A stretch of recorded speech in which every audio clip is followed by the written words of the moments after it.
The boat comes out of the mud on a Tuesday morning in September 1963, dragged to the surface by a Missouri River Channel dredge operating near the town of Boonville, Cooper County, Missouri.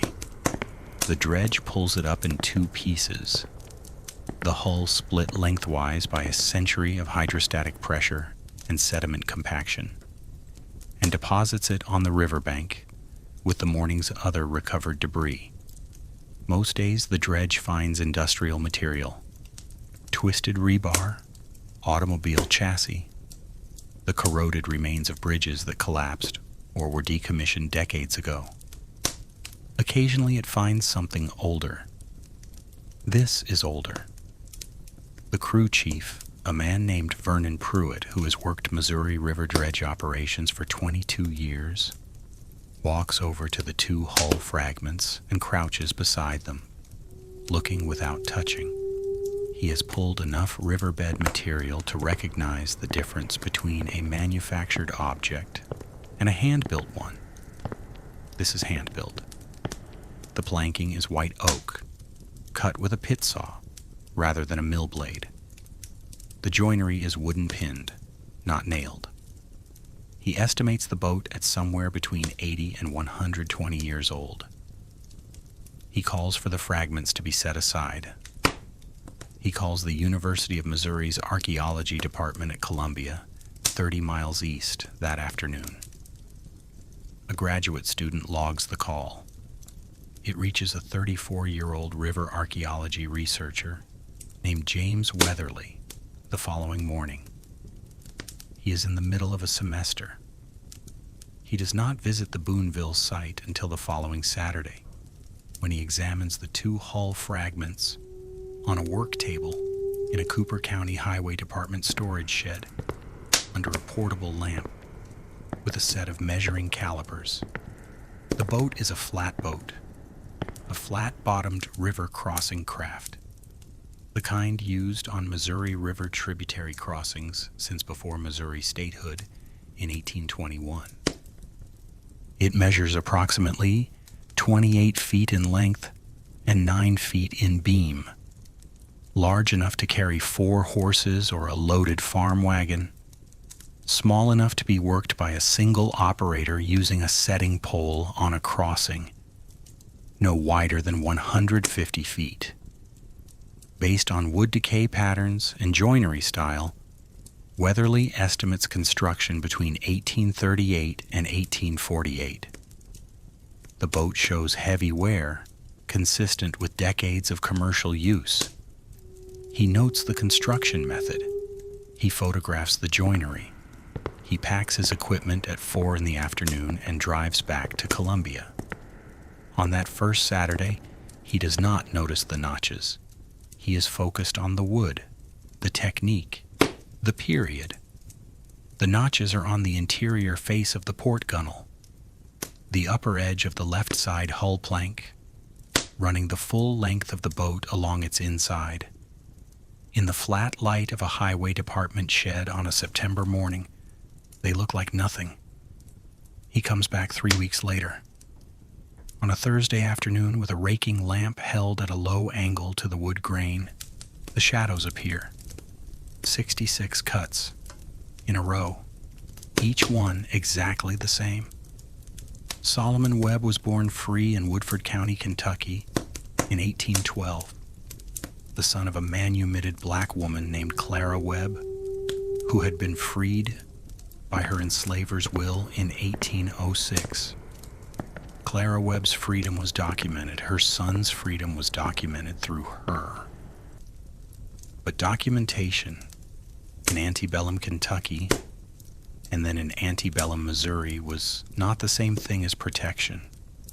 It was a set of papers carried in a leather pouch on the body at all times, through every county, past every patrol, across every bridge, and into every town. Because the absence of those papers for the duration of a single encounter with a county deputy or a hired slave catcher could mean the difference between your continued existence as a free person and your sale, under the legal mechanisms of the period, into permanent bondage. Webb learned to work water young. By his early 20s, he was running flatboat freight on the Kentucky River tributaries. By 1835, he had moved to Missouri, drawn by the expanding commercial economy of the Middle Missouri River Valley, where towns like Boonville and Arrow Rock were growing fast on hemp farming and river trade. He found work as a deckhand on the Missouri River freight runs, then as an operator of small tributary crossings, the short ferry routes used by farm wagons and travelers moving between the river road towns and the agricultural counties further inland. In 1843, he applied for a ferry license from Cooper County, Missouri, to operate a crossing on the Monoto Creek tributary where it met the Missouri River bottomlands, 4 miles west of Boonville. The license was granted on April 14th. This was not unremarkable. Free black men in Missouri in 1843 were subject to a body of state law that progressively restricted their rights of movement, commerce, and residency. From the moment of Missouri statehood in 1821, laws requiring annual court registration, prohibiting testimony against white citizens in legal proceedings, and allowing county officials to bind free black residents into labor contracts under conditions practically indistinguishable from bondage. Ferry licenses were granted on competence and local need. Webb had 10 years of documented river work experience, and the Monoto Creek crossing had been without a regular operator for 2 seasons. The county needed the crossing. Webb got the license. He operated it honestly and well for 2 years. His annual renewal appears in the Cooper County court record every spring from 1844 through 1858. 15 consecutive renewals, each one granted without noted objection. From the official record's perspective, Solomon Webb was exactly what his license described him as: a free black ferryman running a small tributary crossing for farm wagons and overland travelers in central Missouri. Competent, licensed, unremarkable. The autumn of 1845 was when the crossing became something else. He has left no account of that first nighttime passage. No diary, no letter, no testimony given to any court or abolitionist society. What he left was a notch in the port gunwale of his flatboat, cut with the hook end of his iron setting pole, half an inch deep, 18 inches aft of the bow stake. The first in a series that would reach, over the next 13 years, exactly 66. The physical mechanics of what Solomon Webb had to do on each of those 66 nights were specific and demanding in ways that required not only courage, but technical precision, accumulated across years of working the same crossing in all conditions. The Monoto Creek at its navigable point was approximately 140 feet across. Not a wide crossing, but wide enough that a flatboat, moving in darkness without a lantern, required exact knowledge of the current patterns, the bottom contours, and the seasonal variations in water level that changed the channel's behavior month by month. Webb had that knowledge. He knew where the current pushed hardest against the pole, which bottom section would hold the iron hook and which would let it slip in soft clay, how the boat moved differently in high water spring conditions versus the low late summer level when gravel bars were exposed, and the crossing required an angled approach rather than a direct line. He developed 3 specific adaptations for nighttime work that he appears to have refined across his first several crossings. The first was speed management. His setting pole, a 14-foot white oak rod shod with an iron hook, could be placed against the bottom at a specific angle to move the boat at approximately 2 feet per second without producing the audible water sound that a normal working speed crossing generated. A daytime commercial crossing was brisk and audible. A nighttime crossing was slow, deliberate, and nearly silent. The second adaptation was a passenger positioning. He never took more than 4 people per crossing, a calculation based on load capacity and on visibility from the bank. 4 people lying flat in the bottom of a flatboat in darkness are invisible from 50 feet. More than 4 required sitting upright, and sitting upright created a skyline against the river. He had worked this out before the second crossing, after thinking carefully about the first. The third adaptation was communication. He spoke nothing on the water, nothing from south bank to north bank, nothing until the bow touched the far side. He made the first crossing because a woman came to the south bank in darkness and asked. He made the subsequent 65 with the methodical precision of a man who had decided in the 24 hours following that first night that if he was going to do this thing, he was going to do it in a way that could continue. The first time he was nearly caught was the spring of 1847. A Cooper County deputy named Cal Hodges had been hired by an Arrow Rock farmer to watch the Moniteau Creek crossing on the April full moon nights. The farmer believed correctly that his enslaved people were planning a departure. Hodges took a position in the willow brush 30 yards from the bank at sunset. Webb, walking down to check his mooring line at dusk, saw the disturbance in the brush before he reached the boat. He did not approach the crossing that night. He went back to his boarding house and sat in the dark. In the morning, Hodges was gone. 3 days later, the Cooper County Sheriff's report logged a failed escape attempt from the Arrow Rock area. 2 people caught 6 miles north of the river. No ferryman involvement noted. Webb had been invisible because he had not been there. He cut no notch that spring. The second near discovery came in the months following September 18, 1850, when the United States Congress passed the Fugitive Slave Act.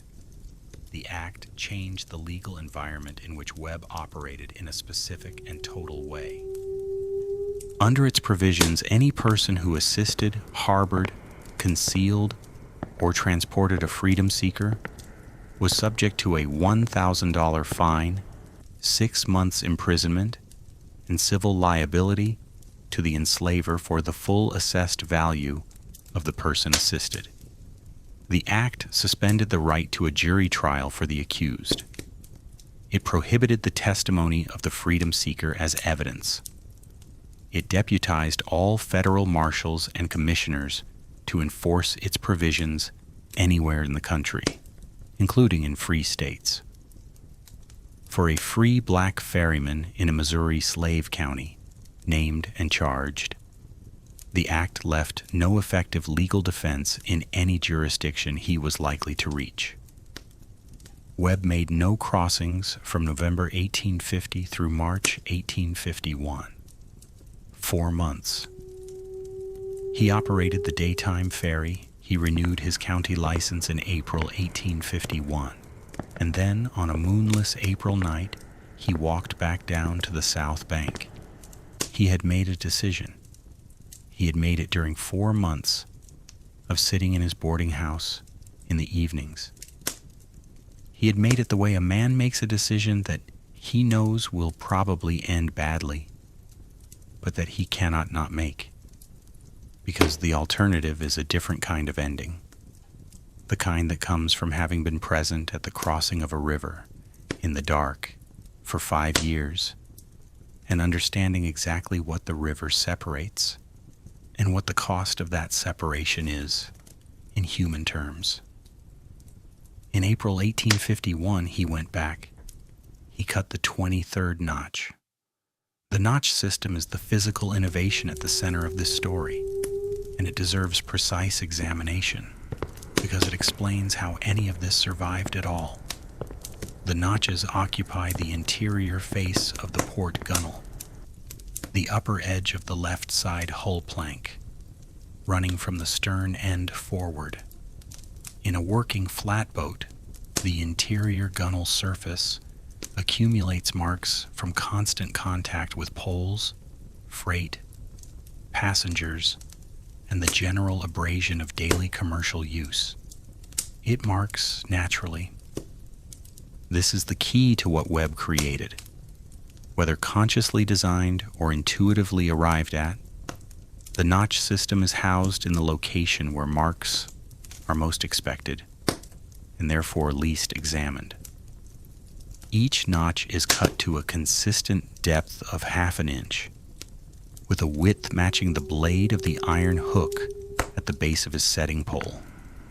The spacing between notches runs between 2.8 and 3.2 inches, close enough to make the row compact, far enough that each cut is individually legible with close attention. The row begins 18 inches aft of the bow stake and runs sternward. If extended to the full length of accessible gunwale, the surface would have held approximately 90 cuts before running out of room.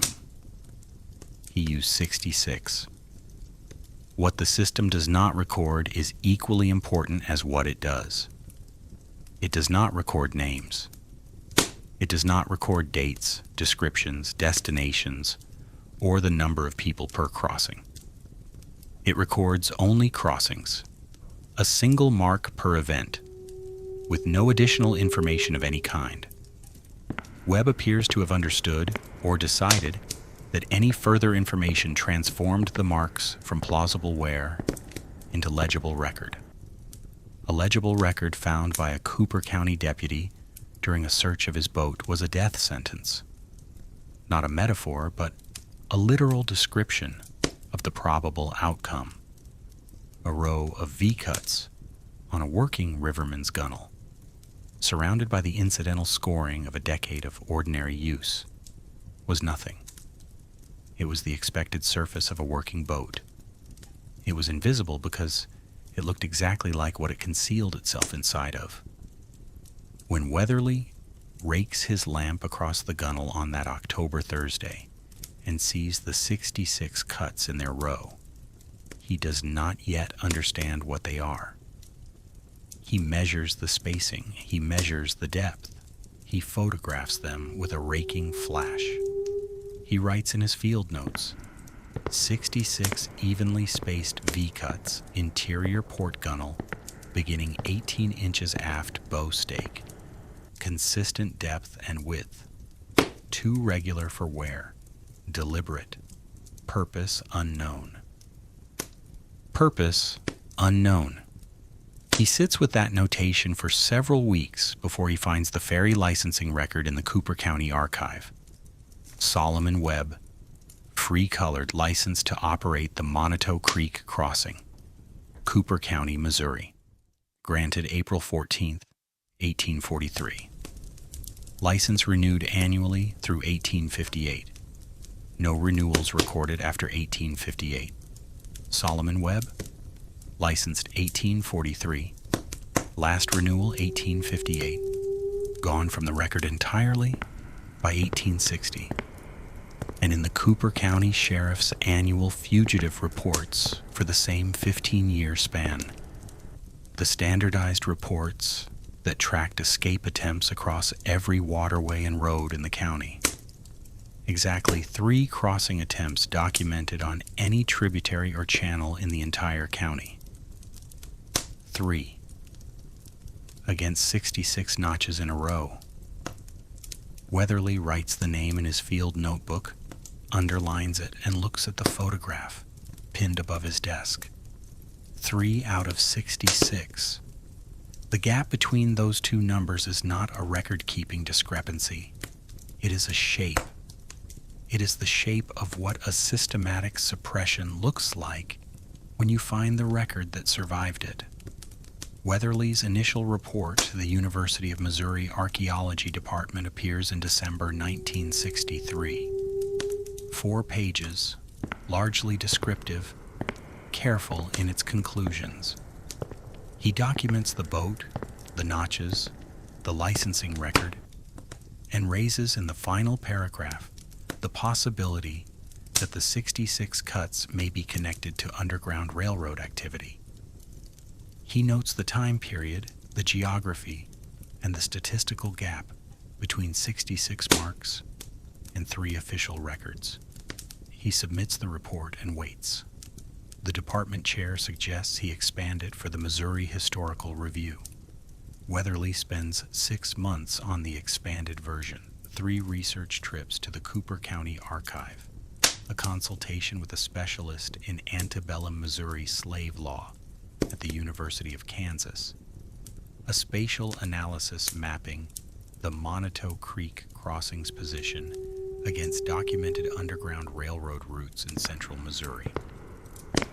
The expanded article, 66 marks, a ferry crossing, a free black operator, and the gap in the Cooper County record, is published in the autumn of 1964, 28 pages, carefully hedged, presenting evidence rather than conclusions. It asks a question. The question is enough. The response arrives in 2 waves. The first comes from historians, scholars of Missouri antebellum history, Underground Railroad researchers, specialists in free black life in the pre-Civil War border states, who write to Weatherly over the 12 months following publication with parallel documentation that begins to triangulate around Solomon Webb from sources he hadn't known to search. A researcher at the Iowa State Historical Society has been working on arrival records at Quaker-affiliated Freedom Assistance communities in southeastern Iowa. Her records include 14 personal narratives collected between 1855 and 1870 from people who had crossed from Missouri into Illinois or Iowa and settled in Iowa Quaker communities. Of those 14 accounts, 3 describe a river crossing on a creek tributary west of Boonville, operated by a free black ferryman who worked at night without a lantern. None name him. All 3 describe the same boat, the same method, the same quality of movement across the water, slow, dark, and almost without sound. One narrator, a woman who made her crossing in the spring of 1853, describes it as follows. He set the pole without splashing. I did not know a boat could move that quietly. I could not see the bank we left or the bank ahead. I heard only the current underneath us. The second wave of response is singular. A woman in Kansas City named Ruth Webb Calloway writes in January 1965 that she believes the Solomon Webb in Weatherly's article is her great-great-grandfather. She has 2 documents, a copy of his manumission record from Woodford County, Kentucky, dated 1832, and a letter written in March 1859 from a free black congregation in Quincy, Illinois, to a similarly situated congregation in Boonville, Missouri. The letter's 3rd paragraph reads, "We record with sorrow the loss of our ferryman friend at the crossing, who served the work faithfully for many years, and whom we commend to the memory of all who benefited from his labor." The loss, present tense, March 1859. Solomon Webb's license renewal stops in 1858. He was gone before that letter was written. Gone from the Cooper County record, from the census, from every official account, in the way that free black lives in antebellum Missouri frequently went. Without a death record, without a court judgment, without a newspaper notice, without the kind of institutional trace that the record-keeping infrastructure of a slave state, reserved for people whose disappearance was worth documenting. Weatherly reads Ruth Calloway's letter twice. He reads the phrase, "served the work faithfully for many years," and sits for a long time looking at the photograph of the 66 notches above his desk. Served the work.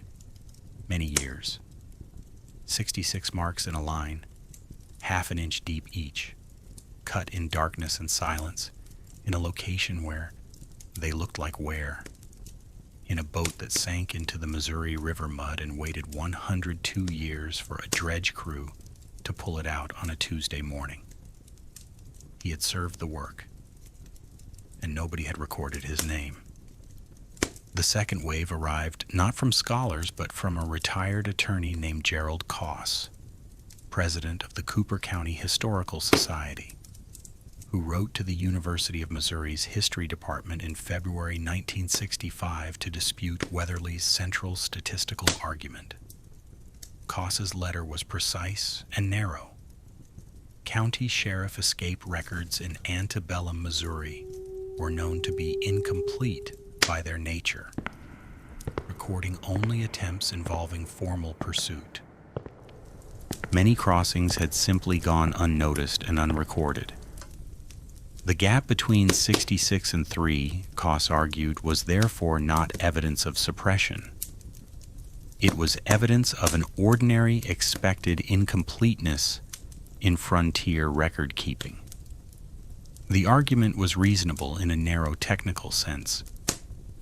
It was the kind of argument that, deployed carefully in a review journal by a credentialed local historian, could reduce a documentary finding to an interesting hypothesis and keep it there, on the shelf, noted, and effectively harmless to the established account.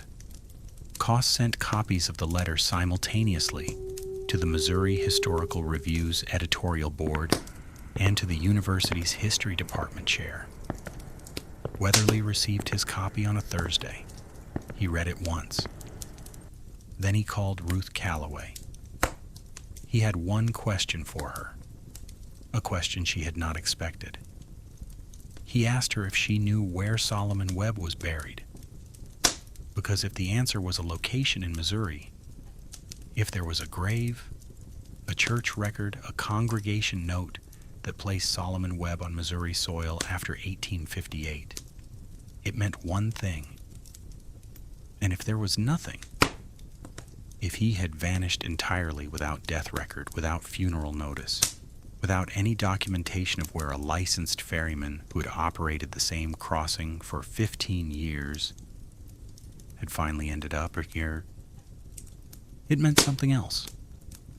Something that the gap between 66 and 3 had only begun to describe. Ruth Calloway was quiet for a moment on the telephone. Then she said she didn't know of any grave. "My mother always said he just disappeared," she told him. She said that's what happened to a lot of men in his situation. They disappeared and nobody wrote anything down. Nobody wrote anything down, except Solomon Webb himself, except 66 times in a row, half an inch deep, in a boat at the bottom of the Missouri River. Weatherly had barely started. The question of where Solomon Webb went in 1858 is where Weatherly spent the winter of 1965. He began with the Missouri State Archives in Jefferson City, the state's central repository for antebellum government records, 30 miles east of Boonville.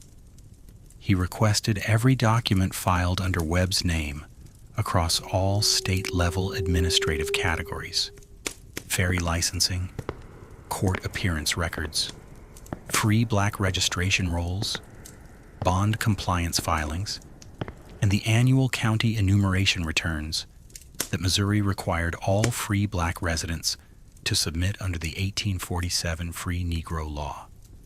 The archive search took 3 weeks. It returned nothing dated after 1858. Solomon Webb had filed his annual registration with the Cooper County Court in January of 1858. exactly as he had done every January since 1843. After January 1858, no state or county document of any kind bears his name.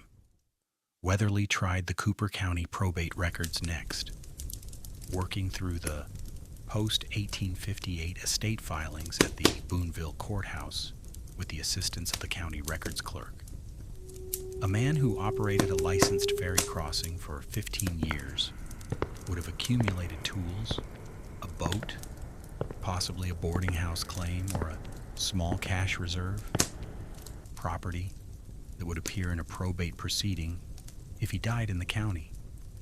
There was no probate in Solomon Webb's name in Cooper County or in any adjacent county at any point after 1858. The third attempt was the 1860 federal census, which Weatherly searched across 6 Missouri counties, 4 Illinois counties, and 3 Iowa counties, looking for a free black man matching Webb's age and trade description. The census turned up 11 men named Solomon or Webb in those areas, none of them matching. He disappeared in 1858, and the official record does not record where he went or what happened to him. It simply stops, the way official records stop when a man falls outside the categories they are designed to track. Gerald Koss's letter to the Missouri Historical Review's editorial board arrived in February of 1965, 3 months after his initial letter to the university. It was 6 pages, considerably longer than the first, and its argument had sharpened. Koss now cited 4 specific scholarly precedents for the known incompleteness of antebellum county sheriff escape records in Missouri border counties, all 4 of them legitimate academic sources. He had done research. He had found the right citations. The letter was calm, credentialed, and structurally designed to position Weatherly's interpretation of the 66-3 gap as a methodological error by a river archaeologist working outside his area of expertise, a young man who had found an interesting boat and built a theory too large for the evidence beneath it. The editorial board forwarded a copy to Weatherly for response. He had 60 days. He put the letter in a drawer and went back to the archive. The fee payment structure of antebellum Missouri slave law is not something that appears in mainstream histories of the Underground Railroad, but it is the mechanism that explains the Cooper County Sheriff's records, and explaining it requires understanding the specific financial architecture that made selective record keeping not just possible, but rational.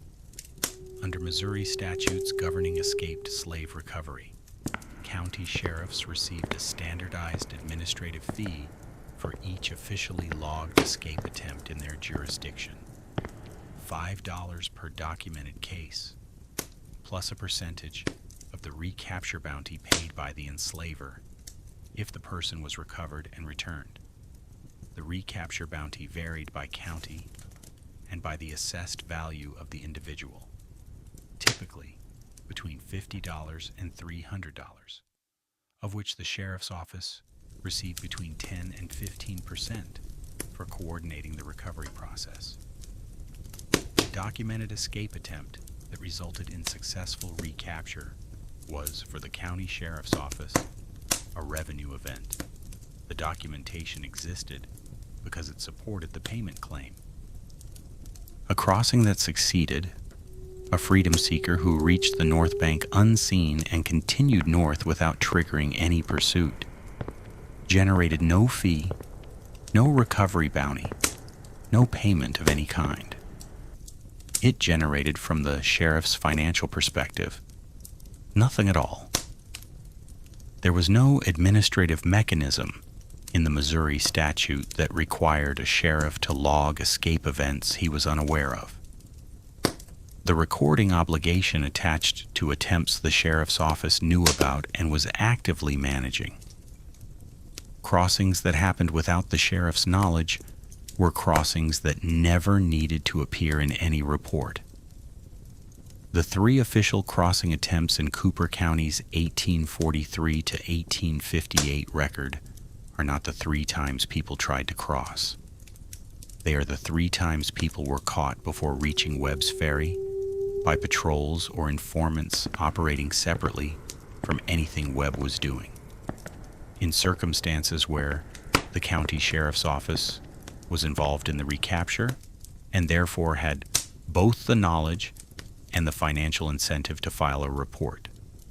The 63 successful crossings Webb's notches document are silent in the official record because they were silent in the county's law enforcement apparatus. They happened in the dark, at 2 in the morning, in a 140-foot window of moving water, and by the time dawn came, Webb's flatboat was back at its mooring, and the south bank showed nothing but grass. Weatherly understood this mechanism by the spring of 1965 well enough to articulate it in his response to the editorial board's inquiry. He laid it out in a 4-page memo that he submitted alongside his formal rebuttal to Koss. The board acknowledged receipt. The rebuttal was published in the Historical Review's autumn issue as a scholarly correspondence exchange. Koss had the last paragraph in print. He used it to say with careful courtesy that Weatherly had constructed a plausible theory and presented no direct evidence of awareness on the part of any county official. He was right. Weatherly had the financial logic. He did not yet have the document that showed someone had known. He found it 5 months later in a farmhouse in Monteau County. Harold Sevier was 71 years old, a retired school teacher who farmed 80 acres of bottomland in the northern part of Monteau County, adjacent to Cooper County's eastern line, and who had spent 30 years accumulating a private collection of antebellum regional documents, farm ledgers, church records, personal diaries, estate inventories, purchased from rural auction houses and estate sales across a 6-county area. He had read Weatherly's Historical Review article in the spring of 1965 and filed it mentally under things he might be able to speak to. In September of that year, he wrote Weatherly a 2-paragraph letter saying he had something in his collection that might be worth a look. Weatherly drove to Sevier's farmhouse on a Thursday afternoon in October 1965. He sat at the kitchen table while Sevier retrieved a small leather-bound log book from a wooden cabinet in the back room, a volume approximately 8 inches by 5 inches, the leather cover worn to near black at its corners, the binding tight and intact. Sevier had purchased it in 1958 from the estate of a man named William Prewitt, who had farmed 240 acres in northern Monteau County and who had died in 1901. From the logbook's contents, Prewitt had worked as a professional slave catcher, operating across the Cooper, Monteau, and Howard County area between the autumn of 1851 and the spring of 1857. The log covered 6 years and 78 separate surveillance operations. Each entry recorded a target description, a location, a date, the hours of surveillance, and an outcome notation. The entries were meticulous, dated, timed. Outcomes categorized as recovered, not located, or crossing failed to occur. Prewitt appears to have kept the log as a professional billing record, documentation of time and effort that could be presented to the planters who hired him in the event of a payment dispute. It is the bookkeeping of a man who considered slave catching a business and operated it with a businessman's attention to paperwork. Of the 78 operations logged across 6 years, 11 are recorded at the Monteto Creek crossing, or its immediate approaches, the south bank, the brush line above the water, the approach road from the south. 11 separate nights of surveillance at a single crossing spread across 6 years, from September 1851 through October 1857. The outcome notation for all 11: not located.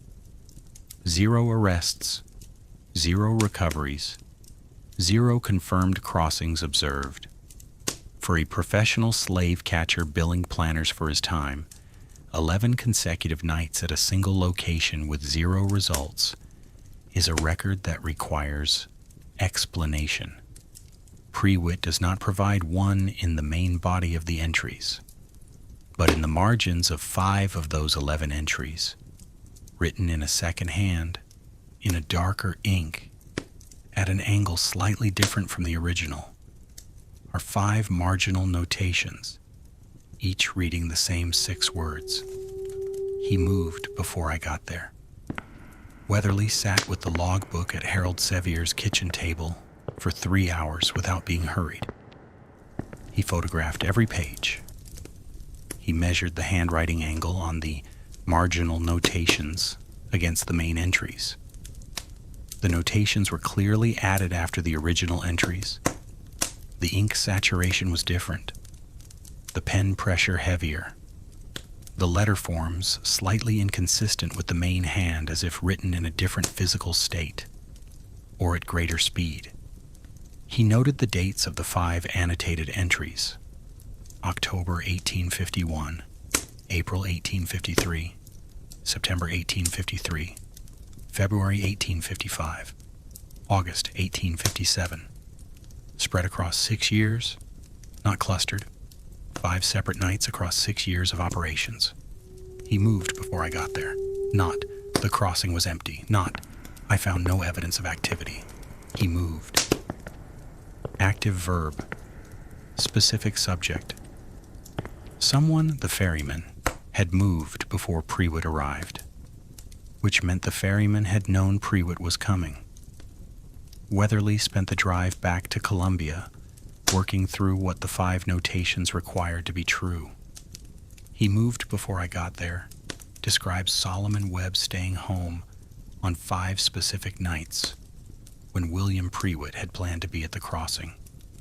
For Webb to stay home on those precise nights, he needed advanced knowledge of Prewitt's surveillance schedule on those 5 occasions.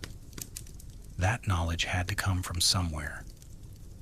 Prewitt operated by arrangement with planters, hired directly by the farm owner to conduct surveillance. His schedule would be known to the planter who hired him, to any member of the planter's household or staff who might overhear a conversation, and potentially to anyone in the county official apparatus that coordinated with slave-catching operations. In rural Cooper County in the 1850s, that coordination most often ran through the county sheriff's office, which received the recapture fee paperwork and sometimes provided deputy assistance to slave catcher operations on specific nights. Weatherly researched William Prewitt through the 1850 and 1860 Missouri Federal Census, the Monteto County land records, and the Cooper County court filings. He found him in all 3. And he found in the Cooper County election records one additional fact that he had not been looking for. William Prewitt's younger brother, Thomas Prewitt, was elected Cooper County Sheriff in November of 1857. Thomas Prewitt took office in January of 1858. Solomon Webb renewed his ferry license for the last time that same January. By the autumn of 1858, Webb was gone. An older brother running slave-catching operations across the county, a younger brother elected to the county sheriff's office. And 5 nights across 6 years on which the older brother had arrived at the Moniteau Creek crossing and found it empty. Empty in a way that required prior warning from a source with access to Prewitt's schedule, flowing across whatever channel could carry it from someone inside the enforcement machinery of Cooper County to a free black ferryman who knew, on those 5 nights, to stay away from the South Bank. Weatherly drafted a careful letter to Gerald Koss, not accusatory. He explained that he had found William Prewitt's surveillance log in a private collection, described its contents, and asked whether Koss, in his capacity as County Historical Society president, could help identify any records that might document how slave catcher operations in the 1850s were coordinated with the county sheriff's office. He kept the letter 2 pages. He mailed it on a Monday. Koss's response arrived 11 days later. It was 1 page. It stated that he did not believe the Prewitt logbook was relevant to Weatherly's research, as slave catching was a private commercial activity that operated independently of the county sheriff's office in most cases. It noted that any use of the logbook in a published academic work would require consent from the heirs of the Prewitt estate. And in its closing paragraph, it stated that Koss was preparing a formal response to Weatherly's most recent historical review rebuttal, to be submitted to the journal by the end of the calendar year. Weatherly read the letter sitting at his desk. He set it face down. He called the Cooper County Records Office in Boonville and spoke to the county records clerk, a woman named Patsy Aiken, who had managed the office for 24 years and who answered research questions with the matter-of-fact efficiency of someone who had been locating documents for historians since before Weatherly finished undergraduate school. He asked her a single question about Gerald Koss's family history in Cooper County. Aiken pulled the relevant marriage record. She read it out over the phone without editorial comment. Gerald Koss, attorney, had married Dorothy Prewitt of Boonville on April 9th, 1948. Dorothy Prewitt was the granddaughter of William Prewitt, slave catcher, of northern Moniteau County, the same William Prewitt whose logbook had 5 entries annotated with 6 words that no one had examined in 107 years. The man sending letters to the university's history department and the journal's editorial board. The man challenging the statistical foundation of Weatherly's research. The man who had told Weatherly that private family papers were not relevant to his investigation. That man had married into the family whose private papers sat at the center of what Weatherly was trying to prove.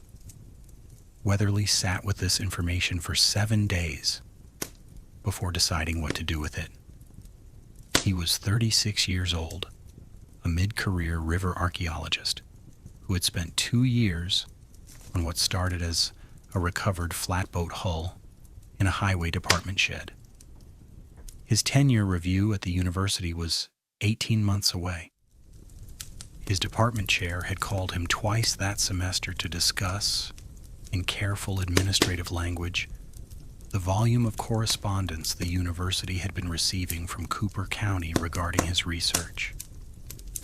He had every professional reason to write the boat's construction history, publish the 66 notches as an archaeological curiosity, and let Solomon Webb remain in the category of the historically unverifiable. He did not do that. What stopped him was a phone call to Ruth Webb Calloway in early November 1965. He called to tell her what he had found: the log, the 5 notations, the Prewitt family connection, and to ask her one question. He wanted to know if she had ever heard the name Prewitt in connection with Solomon Webb. Ruth Calloway was quiet for a long moment. Then she said, "My grandmother told me that Solomon used to say someone gave him a warning once.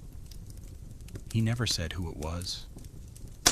He never told his sister who it was, just that someone helped him and that he didn't talk about it because talking about it would have ended it. Once, he told his family it happened once. The log showed 5 nights across 6 years on which Prewitt's marginal notation recorded the same result. He moved before I got there. Not once. 5 times. Either Webb had understated what he'd told his sister, or the warnings had come from more than one source, and only one of them, the first one, the one that established the pattern, was the one he considered significant enough to name, even obliquely, even in the muted language of a man who understood that the safety of an arrangement depended on his never fully describing it. Weatherly had one place left to look. Thomas Prewitt, the Cooper County Sheriff who had taken office in January 1858, the same month of Solomon Webb's last ferry license renewal, had died in 1889. His papers had never been donated to any archive. As far as the documentary record showed, they passed at his death to his daughter. His daughter married a man named Koss. Weatherly called Gerald Koss directly. He asked without preamble whether the Koss family held any personal papers belonging to Thomas Prewitt, letters, diaries, official correspondence carried home from the county sheriff's office. There was a silence on the line of approximately 5 seconds. Then Koss said, "I'll have to check what we have in the house." He never called back. Gerald Koss did not call back. Weatherly waited 3 weeks, then 6. He sent a follow-up letter in December 1965. No reply. He called the Boonville number in January 1966. No answer. 4 consecutive attempts across 2 weeks. He wrote directly to the Cooper County Historical Society's board address. A board member who was not Koss replied 11 days later, stating in 2 sentences that the society was not in a position to assist with the current research project. No explanation given. The letter was signed in a hand Weatherly did not recognize.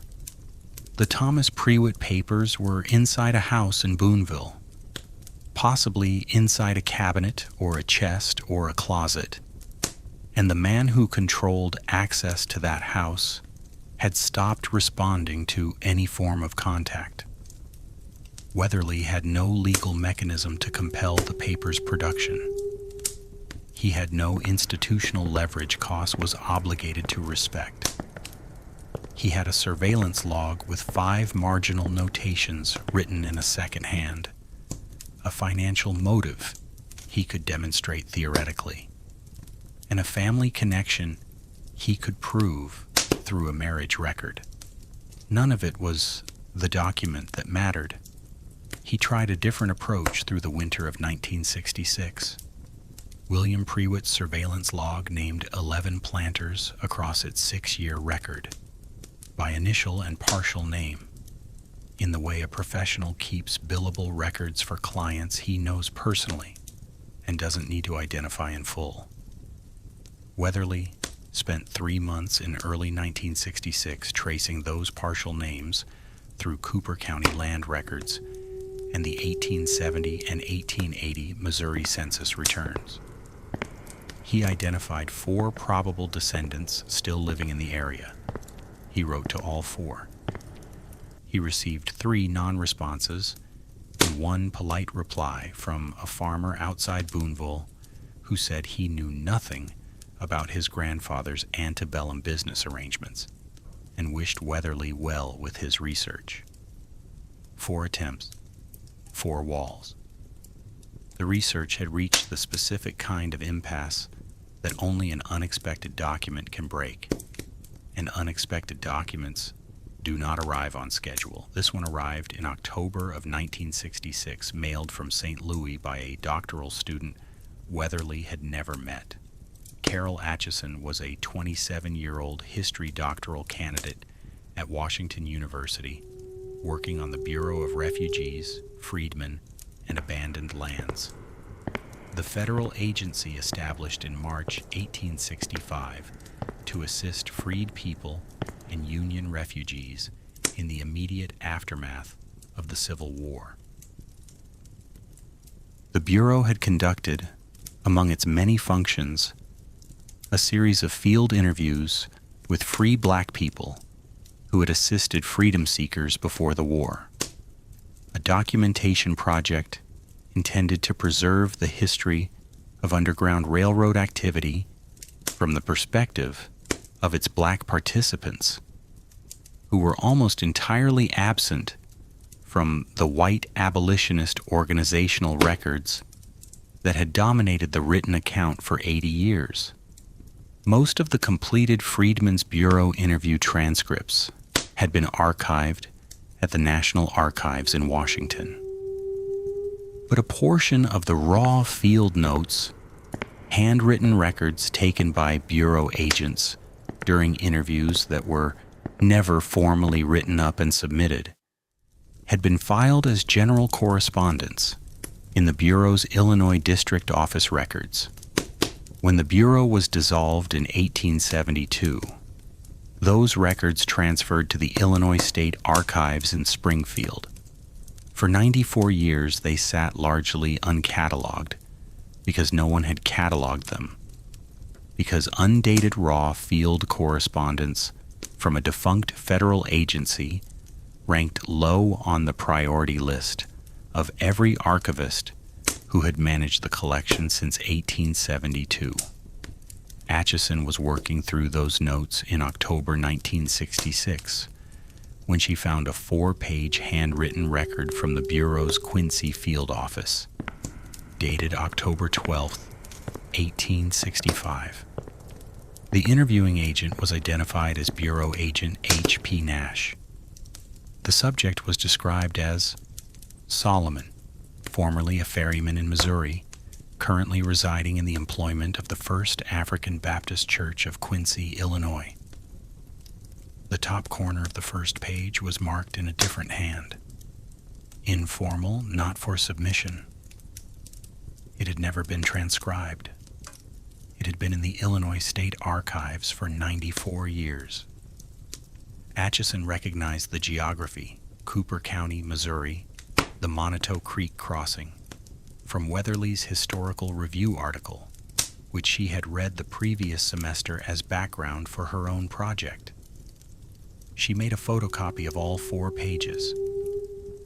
She mailed them to Weatherly at the University of Missouri in Columbia with a handwritten note that said only, "I think this might be your ferryman." It was. Nash's field notes covered approximately 40 minutes of conversation, recorded in cramped pencil handwriting. The subject's responses summarized in third person and occasionally in partial direct quotation. Nash's own questions were mostly not preserved. What remained was the voice on one side of a conversation, filtered through a bureau agent's hand, describing a river crossing in Missouri that no official record had ever described from the inside. The subject said he was a free black man who had operated a river crossing in Cooper County, Missouri, for approximately 15 years before the war. He described the nighttime crossing method in terms that matched the boat's physical evidence at every point Weatherly could check. No lantern, slow pole placement. Maximum 4 passengers, lying flat in the hull. No speech on the water, from South Bank to North Bank. He said he had begun the crossing work in the autumn of 1845 after a woman came to the South Bank and I could not turn her away. He said he made 66 crossings across 13 years. He gave the number directly without prompting as Nash had recorded it, 66. He described 5 occasions on which he received advance warning that surveillance would be conducted at the crossing and did not go to the south bank on those nights. He did not name the source of those warnings in Nash's notes, but he described the arrangement with a precision that left Weatherly sitting at his desk for several minutes the first time he read it, before reading it again. Nash had recorded. He states he paid for the warnings. He describes it as a business arrangement on both sides. The man who provided the intelligence had no moral objection to the institution of slavery and no sympathy for the work being done at the crossing. He provided the information because he was paid for it, and the subject paid because not paying was a cost he could not afford. A business arrangement on both sides, no moral sympathy, payment in exchange for intelligence. This was not the Underground Railroad as the standard history described it. Not a network of principled white abolitionists and brave black conductors operating from shared conviction. This was a free black ferryman purchasing survival information from a county law enforcement figure who was willing to sell it because the price was right and the risk to the seller was manageable, distributed across 15 years of small cash payments that could be misrepresented as anything if anyone ever asked. The arrangement was transactional, morally complicated, and historically coherent in a way that the idealized account of the crossing network had never been. Nash had recorded one more passage that Weatherly underlined 3 times and then underlined again. The subject described what ended the arrangement in 1858. He states the price was raised in January following an election. The new responsibilities brought new liabilities, and the new cost exceeded what the crossing work could support. By spring, he understood he would not be safe at the South Bank without the prior arrangement in place. By October, he had left the county. Following an election, Thomas Prewitt was elected Cooper County Sheriff in November 1857 and took office in January 1858. Solomon Webb renewed his ferry license that same January, a final renewal, the last one in the Cooper County court record. By spring, his protection was gone. By October, he had left the county. The ferryman told Nash he had crossed the river himself in October of 1858. He took his setting pole. He crossed the Moniteau Creek at night in the way he had crossed it 66 times on behalf of other people, without a light and without a sound. He walked north. He did not go back. He said he left the boat at the mooring. And he said in the passage that Weatherly would quote in the first paragraph of every public talk he gave on the subject for the next 20 years. I did not cut a mark for that crossing. The marks were for the others, not for me. 66 notches. 66 other people. The 67th crossing, his own, left no mark in the gunwale. The boat sat at the mooring. It sank at some point in the years that followed, settling into the Moniteau Creek mud, carrying 66 cuts in its port gunwale, and no 67th. He walked north and left the accounting behind. Weatherly had enough for a book. He had the boat, the notches, the licensing record, the surveillance log, the 5 he moved before I got there, notations, the financial logic of the suppression, and now an interview conducted 7 years after the crossing, in which a man who identified himself as a free black former ferryman in Cooper County, Missouri, described 66 crossings, 5 purchased warnings, and an October departure that matched Solomon Webb's timeline at every documented point. What he did not yet have was the document that put Thomas Prewitt's name directly alongside a cash payment to the ferryman. Without that link, the identification of the sheriff, while structurally almost certain, remained the kind of conclusion that a careful reviewer could call circumstantial. He was a historian. He knew the difference. He submitted the manuscript to the University of Missouri Press in the spring of 1970 with the Prewitt identification clearly labeled as the most probable interpretation of the available evidence rather than a demonstrated fact. The document arrived 6 months later. It arrived with a particular historical irony from Gerald Koss. Koss died in March of 1970 at age 73 of a stroke at his home on Vine Street in Boonville. He had no children. His estate passed to a nephew in Kansas City, an engineer with no particular interest in Cooper County history and no knowledge of the research dispute his uncle had been conducting for 5 years. The nephew retained an estate attorney who inventoried the house contents, who found in the back bedroom closet a locked wooden storage chest. Inside the chest, among other items, was a collection of personal papers belonging to Thomas Prewitt, the Cooper County Sheriff from 1857 to 1861, and the man whose family had occupied that closet through inheritance for 81 years. The estate attorney donated the papers to the State Historical Society of Missouri in Jefferson City in November 1970. Standard practice. The donation was processed over the winter.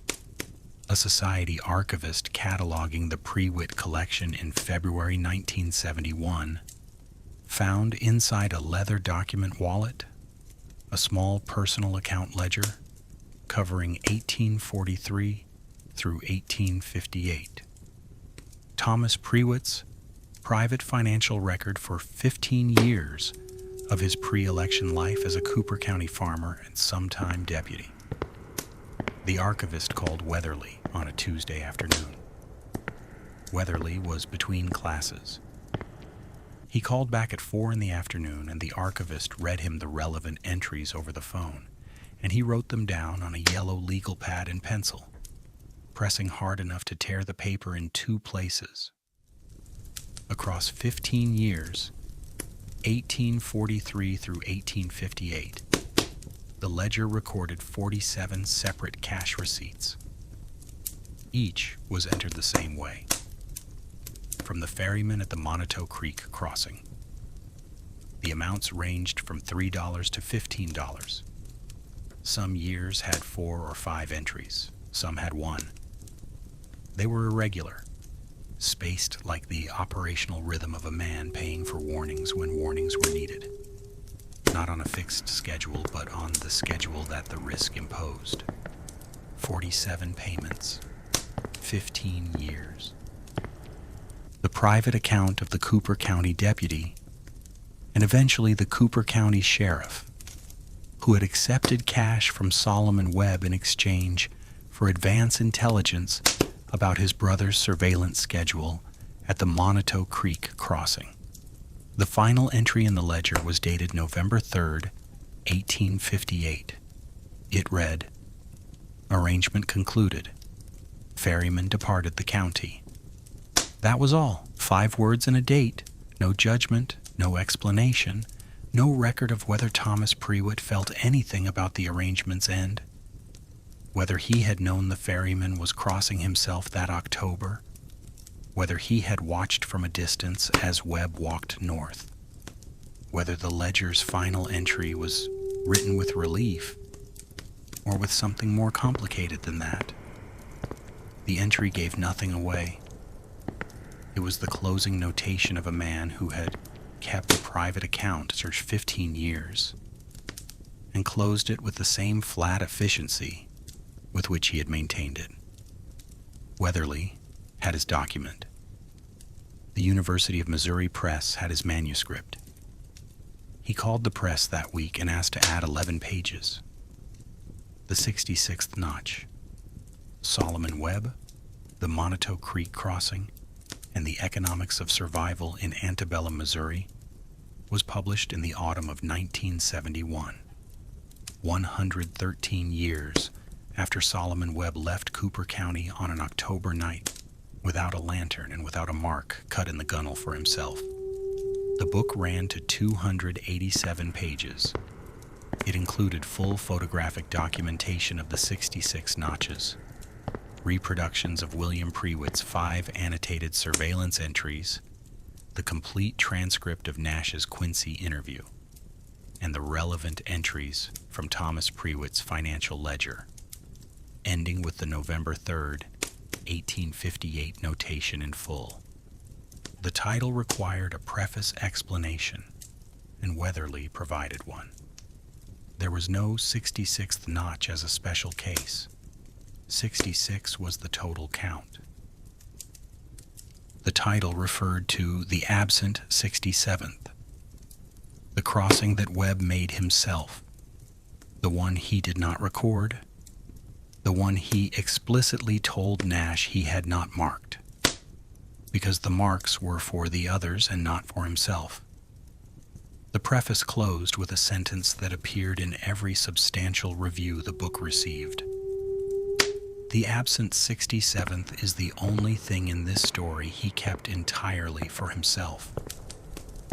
The suppression that kept Solomon Webb out of the historical record for 113 years operated across 3 layers, each reinforcing the others in a way that required all 3 to be understood simultaneously to see how complete it was. The first was transactional silence. Solomon Webb and Thomas Prewitt were bound to each other by a financial arrangement which, if disclosed at any point during the antebellum period, would have destroyed both of them. Webb was facilitating freedom crossings in a slave state under the Fugitive Slave Act, liable to a $1,000 fine, 6 months imprisonment, and civil suit for the assessed value of every person he had helped cross. Prewitt was accepting payment from the man he was officially obligated to report, while providing that man with intelligence about the operations of the county's slave-catching network, a corruption that would have ended his career and possibly his liberty. Mutual silence was not a moral choice. It was the only rational option for both parties. It lasted as long as both men lived. The second layer was reputational inheritance. Thomas Prewitt died in 1889, having lived 31 years after the arrangement's conclusion without the ledger ever becoming public. His daughter inherited his papers. Her daughter married Gerald Koss in 1948. The papers went into a chest in a closet. Koss may not have known the full content of what the chest held, or he may have known precisely, which would explain the specific energy with which he challenged Weatherly's research from the moment the Historical Review article appeared in 1964. Either interpretation fits the 6 years of letters, editorial board complaints, and unanswered phone calls. The suppression in its second generation was not a coordinated conspiracy. It was a family's instinct to protect a closed chest in a back bedroom, for reasons that the family may have only partly understood and had never been required to examine. The third layer was structural. The history of antebellum crossing operations in border states had been written almost entirely from white abolitionist sources: Quaker meeting records, Methodist church correspondence, the organizational archives of societies whose members kept documents because they believed their work was worth preserving for posterity. The black operators who worked independently, ferrymen, rivermen, farm laborers, free black craftspeople who used their geographic position and occupational access to facilitate crossings on a transactional rather than ideological basis, left almost no archive because there was almost no institutional sponsor interested in creating one. Solomon Webb was not affiliated with any abolitionist network. He was not protected by any congregation or society. He was a free black ferryman in a slave state who operated alone, paid for his own protection, kept his own record in a language no one could read without knowing what it was, and then walked away when the economics of survival made staying impossible. The historical tradition that would have recovered his story did not exist because he did not fit inside any of the categories that tradition had organized itself to preserve. The boat recovered those 3 layers at once. A dredge pulled up a hull. A researcher saw 66 marks in a row under a raking lamp. The count was right. The depth was right. The spacing was right. Everything about those 66 cuts was too deliberate to be anything other than what a man left when he had decided that the only record worth keeping was a record no official power could read. The port gunwale section bearing all 66 notches was formally transferred to the collection of the State Historical Society of Missouri in Jefferson City in 1973. It is cataloged under accession number 1973.044.002, stored horizontally in a climate-controlled conservation case. The full hull fragments are held separately in the Society's Material Culture Facility in Columbia. The notches are small. If you are looking at the wood as a piece of recovered river timber, they are easy to overlook. If you know what you are looking for, you count them the way Weatherly counted them in October 1963. Once, then again, then a third time to be certain. The count is always 66. Ruth Webb Calloway attended the exhibition opening at the Missouri Historical Society in St. Louis in the spring of 1972. She was 67 years old. She stood in front of the photographs of the gunwale for several minutes and did not speak. Her daughter was beside her. Her daughter asked what she was thinking. Ruth Calloway said, "I'm thinking about what it costs to know something your whole life that nobody outside your family knows." She meant the 110 years between Solomon Webb's departure from Cooper County and the exhibition she was standing in. She meant the family memory of a ferryman who never fully explained himself and left instructions only through absence. A boat at a mooring, a row of cuts in a plank, and a great-niece's grandmother who said he left and never said where he went, and told his sister only that someone had helped him once and that he didn't talk about it because talking about it would have ended it. He crossed the Moniteau Creek in October 1858. He set the pole in the water the way he had set it 66 times before, at the angle he had developed over 13 years that moved the boat without sound, without splash, at the speed of a man thinking about every placement before he made it. He reached the north bank. He walked into the dark on the other side. He did not look at the gunwale as he left. He did not cut a 67th mark. The marks were for the others, not for him. He left 66. One for each crossing in the dark. One for each person who had stood on the south bank in the small hours and trusted a free black ferryman with a setting pole and a flatboat and a county deputy on his payroll to move them across 140 feet of river into something that might be a different life. 66 lives, 66 marks, and one man who counted them and then walked away and left the counting behind him. He never came back for the boat. The boat sank. The river kept the notches for 102 years, until a Tuesday morning in September 1963, when a dredge crew pulled them out of the mud, and a young archaeologist held a lamp at a low angle to the wood and saw what the ferryman had left, and counted 66